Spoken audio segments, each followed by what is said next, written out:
Assalamualaikum warahmatullahi wabarakatuh.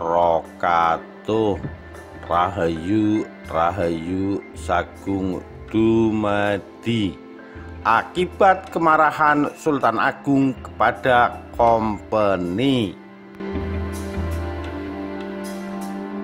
Bagian 1. Utusan Batavia ditolak Sultan Agung Mataram. Minggu 23 Desember 2018.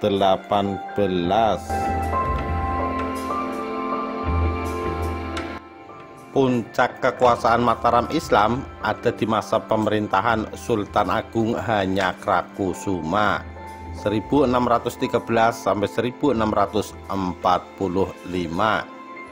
Pada masa pemerintahannya bisa dikatakan bahwa Jawa, Madura, dan beberapa pulau lain berada di bawah kekuasaan Mataram. Bercokolnya Kompeni Belanda di Batavia menjadikan Sultan Agung merasa terganggu, sebab Belanda merasa tidak perlu tunduk pada Mataram.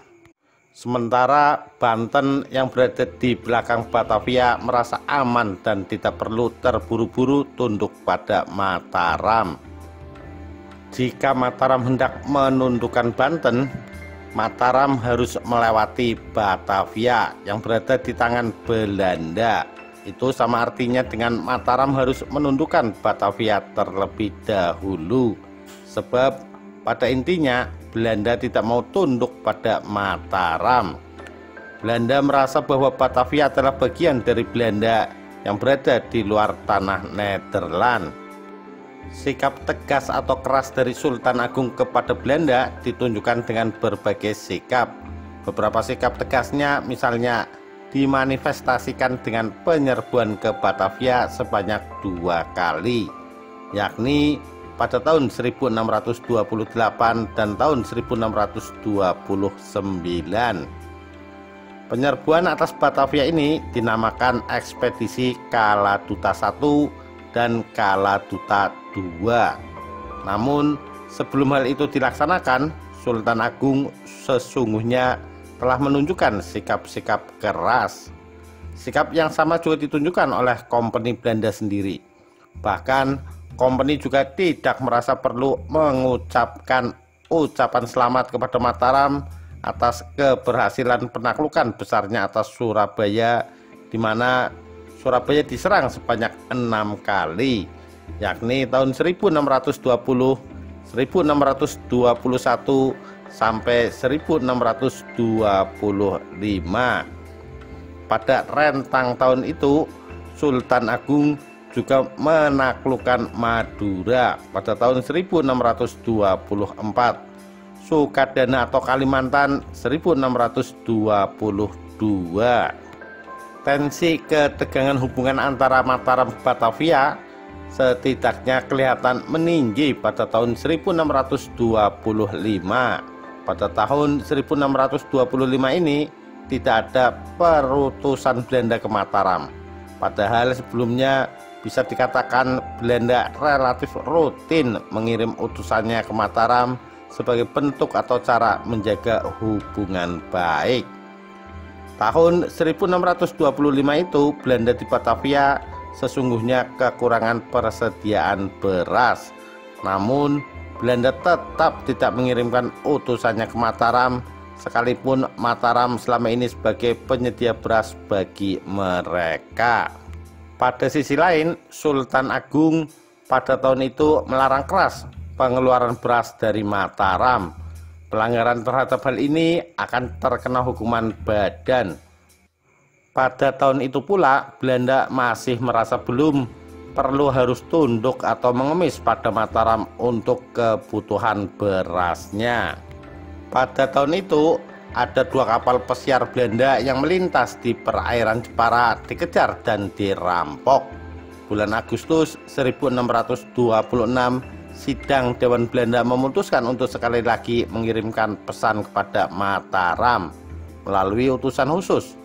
Surat-surat tersebut berisi pujian dan keluhan tentang kejadian di perairan Jepara tersebut. Selain itu, perutusan khusus juga disertai dengan tanda hormat senilai sekitar 1000 tael uang pecahan. Demikian seperti yang dituliskan De Graaf dalam buku karyanya yang telah diterjemahkan ke dalam bahasa Indonesia. Puncak kekuasaan Mataram, politik ekspansi Sultan Agung. Jakarta, PT Utama Pustaka Grafiti, cetakan 2, 1990. Seorang kepala perdagangan Belanda juga dikirim ke Mataram sebagai kepala rombongan utusan itu. Akan tetapi utusan ini ketika baru sampai di Tegal sudah ditolak oleh Mataram karena penulisan gelar raja dipandang kurang tinggi dan para utusan bersama surat pengantar mereka dianggap kurang merendahkan diri. Utusan tersebut kembali lagi dengan membawa contoh resmi tentang penggunaan gelar-gelar Raja Mataram. Kompeni Belanda tetap tidak mau bersikap merendahkan diri, sehingga kemudian menyebabkan hubungan Mataram Company semakin memburuk.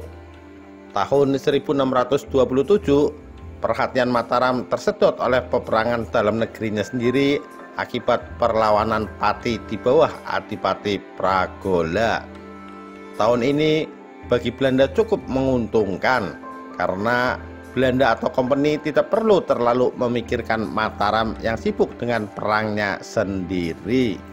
Sekalipun demikian, pada tahun berikutnya yakni tahun 1628 setelah Pati ditaklukkan, Belanda menjadi pusat perhatian Mataram lagi. Tahun itu Sultan Agung memerintahkan penyerbuan atau pengepungan Batavia. Desas-desus atau berita tentang rencana penyerbuan Mataram ke Batavia itu sesungguhnya pula telah didengar oleh seluruh warga yang tinggal di Batavia. Tentu saja hal ini menimbulkan kecemasan, kegelisahan, bahkan ketakutan. Belanda harus memutar otak untuk mengatasi rencana penyerbuan Mataram ini. Lebih-lebih mengingat bahwa jumlah mereka lebih sedikit daripada warga dan prajurit Mataram yang dapat dikerahkan oleh Sultan Agung. Tanda-tanda bahwa Jawa atau Mataram akan melakukan sesuatu yang luar biasa sesungguhnya juga bisa terbaca. Salah satunya misalnya dengan penutupan hampir seluruh pantai di Jawa atas komando Tumenggung Baurekso dari Kendal. Penutupan ini telah dimulai dari awal tahun 1628. Bahkan di dalam pandangan Belanda, apa yang dilakukan Mataram atas penutupan pantai ini dianggap sebagai pekerjaan yang rapi, sehingga semua orang asing yang akan mengunjungi kerajaan Mataram ditahan di pantai. Barangkali hal ini semacam politik isolasi Mataram dari pihak asing. Dampak dari tindakan ini diantaranya adalah penutupan kantor perdagangan Inggris di Jepara untuk beberapa waktu. Desas-desus tentang rencana penyerbuan Mataram ke Batavia sebenarnya telah cukup lama didengar di Batavia, sehingga hal ini menimbulkan ketidaktentraman penduduk atau warga yang tinggal di Batavia. Menurut desas-desus, Mataram akan menyerang Batavia dengan 48.000 hingga 100.000 orang prajuritnya. Selain desas-desus ini, tersiar pula berita bahwa Banten juga akan ikut menyerang Batavia dari arah barat. Berita tentang rencana penyerangan Banten atas Batavia diperkirakan akan terjadi pada hari Natal tahun 1627. Berita ini juga ikut membuat suasana di Batavia semakin tidak tentram. Pada sisi lain, tanggal 13 April 1628, Kyai Ronggo atas nama Tumenggung Tegal mengirimkan beras dengan 14 kapal untuk Batavia. Kyai Ronggo adalah saudara Tumenggung Tegal. Dengan kiriman ini, ia meminta dengan sangat agar orang-orang Belanda membantu Sultan Agung untuk menaklukkan Banten. Untuk pendahuluan, hendaknya Belanda mengirimkan seorang utusan ke kota Istana Mataram. Permohonan yang pertama dipertimbangkan. Namun permohonan yang terakhir ditolak karena semua pelabuhan di Jawa ditutup dengan ketat oleh Mataram. Tanggal 22 Agustus 1628 di Pelabuhan Batavia atas nama Tumenggung Borekso, Panglima tertinggi armada Jawa, datang dengan suatu eskader kelompok kecil satuan kapal perang yang terdiri dari 50 borab atau perahu layar berukuran panjang dan berbilik pada bagian tertentu, dan kapal-kapal lain. Kapal-kapal ini memuat 150 hewan ternak, 120 las beras, satu las kurang lebih 30 liter, 10.600 ikat padi, 26.000 butir kelapa, 5.900 ikat batang gula, dan berbagai keperluan hidup lain yang dilengkapi dengan 900 awak kapal. Kelompok ini masih mengharapkan kedatangan 27 kapal lain yang datang dengan muatan ternak. Kedatangan kapal-kapal dalam jumlah besar yang mendadak di Batavia ini menimbulkan kecemasan di pihak Belanda. Hewan-hewan sebagian besar diturunkan, kapal-kapal sebagian besar ditahan di luar pelabuhan oleh Belanda, dan hal ini menimbulkan kemarahan besar bagi orang-orang Jawa. Pada malam hari 24 Agustus 1629 datang lagi 7 kapal dengan tujuan Malaka. Kapal-kapal ini hanya minta surat izin jalan atau surat pas. Belanda mengusahakan untuk memisahkan 7 kapal terakhir ini dari kapal-kapal yang datang lebih dulu, agar kapal-kapal ini tidak sempat memberikan senjata dan peralatan apapun yang dapat digunakan untuk menyerang Batavia pada kapal atau rekan-rekan mereka yang datang lebih dulu. Namun akhirnya usaha ini gagal. Kapal-kapal tersebut akhirnya dapat berkumpul dengan kapal-kapal yang terdahulu. Demikian pengepungan Mataram atas Batavia tahun 1628 sampai 1629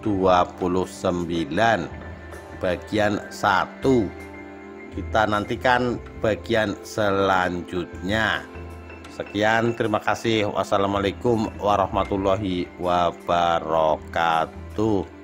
Rahayu Rahayu Sagung Dumadi.